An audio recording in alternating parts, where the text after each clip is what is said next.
اللہ ربی والاسلام دینی ومحمدا رسول اللہ ویقینی۔ السلام علیکم دوستو، کیسے ہو؟ امید ہے کہ آپ سب خیریت سے ہوگے۔ اللہ تعالیٰ آپ لوگوں کو ایسے ہی خوش رکھے۔ چلیے آج کے قصے کی طرف بڑھتے ہیں۔ یہ قصہ تقریباً 160 سال پہلے کا ہے۔ سعودی عرب کے ایک شہر میں ایک منیرہ نام کی ایک نیک عورت رہتی تھی۔ مرنے سے پہلے اس نے اپنے بھائی کو بلایا اور اپنے زیورات اپنے بھائی کے حوالے کیے اور ایک وصیت کی کہ بھائی میری وفات ان زیورات کو بیچ کر جب بھی ہو میری وفات ان زیورات کو بیچ کر ایک دکان خرید لینا، پھر اس دکان کو کرائے پر دے دینا اور اس سے جو کرایہ آمدنی آئے اسے محتاجوں پر غریبوں پر خرچ کر دینا۔ بھائی بھی ایماندار تھا۔ بہن کی وفات کے بعد بھائی نے بھی بہن کی وصیت پر عمل کرتے ہوئے زیورات کو بیچ کر بہن کے نام پر یعنی اس کے ایصال ثواب کی نیت سے اور اس کی وصیت کے مطابق 12 ریال میں ایک دکان خریدی۔ اس زمانے میں 12 ریال کی بھی بہت ویلیو رہتی تھی، بہت قیمت رہتی تھی، اور اسے کرائے پر چڑھا دیا اور کرائے کی رقم سے محتاجوں کے لیے کھانا پینا اور اس کی چیزیں خرید کر راشن وغیرہ جو بھی ہوتا تھا وہ غریبوں تک پہنچا دیتا تھا۔ ایمانداری کے ساتھ یہ سلسلہ پورا 100 سال تک جاری رہا۔ پورے 100 سال کے بعد اس دکان کا مہینے کا کرایہ 1500 ریال تک پہنچ گیا اور اس 1500 ریال سے اچھی خاصی یعنی ضرورت کی چیزیں اچھا خاصا راشن غریبوں کو تقسیم کیا جاتا رہا۔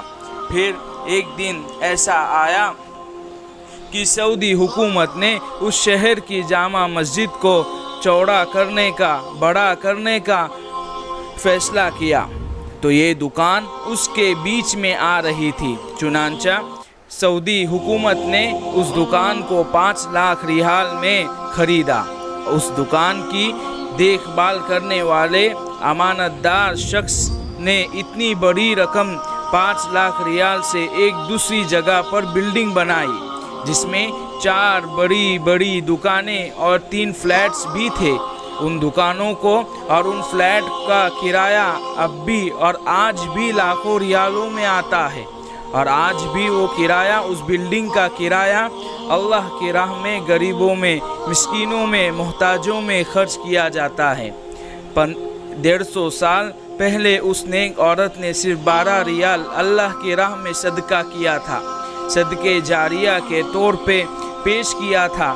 آج وہ 12 ریال لاکھوں ریال میں تبدیل ہو گئے۔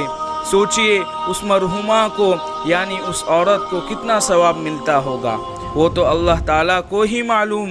میرے بھائیوں بہنوں دوستوں، تھوڑا سوچنے کی بات ہے کہ اگر وہ نیک خاتون نیک عورت اپنے زیورات کو سماج کے رسم و رواج کے حساب سے اپنی بیٹی کو دے دیتی، پھر وہ بیٹی اپنی بیٹی کو دے دیتی، پھر وہ بیٹی اپنی آگے والی بیٹی کو دے دیتی، پھر وہ آگے بڑھتے زیورات پر ایک تو بوسیدہ ہو جاتا ہے، ایک تو خراب ہو جاتا ہے یا آؤٹ آف فیشن ہو جاتا ہے، یا تو کہیں گم بھی جاتا ہے یا کہیں پھینک دیا جاتا ہے، لیکن اس نیک خاتون نے صدقے جاریہ یعنی اللہ کی راہ میں دینے کا جو خوبصورت فیصلہ لیا، اس کی بدولت 150 سال سے بھی زیادہ ہو گئے۔ آج بھی لاکھوں محتاج غریب ضرورت مند اس سے فائدہ اٹھا رہے ہیں، اور اس کا سارا ثواب اس مرحومہ کو اس نیک خاتون کو مل رہا ہوگا۔ اللہ تعالیٰ کے راستے میں پیش کیے جانے والے صدقے کو کبھی حقیر اور کمتر مت سمجھو۔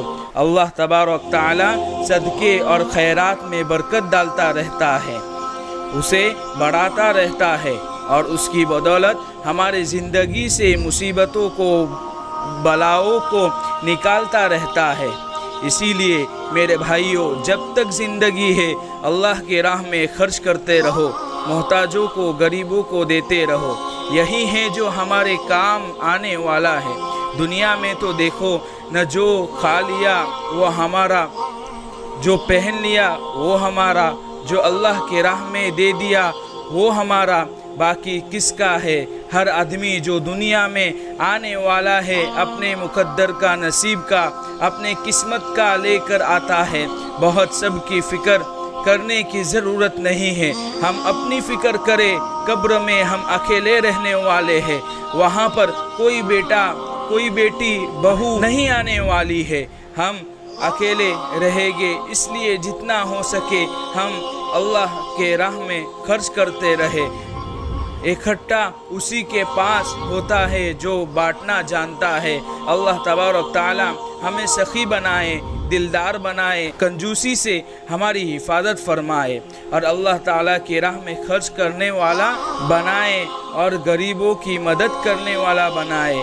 میرے لیے، پوری امت کے لیے اور پوری انسانیت کے لیے خیر اور بھلائی کی دعا کرتے رہیے۔ السلام علیکم ورحمۃ اللہ وبرکاتہ۔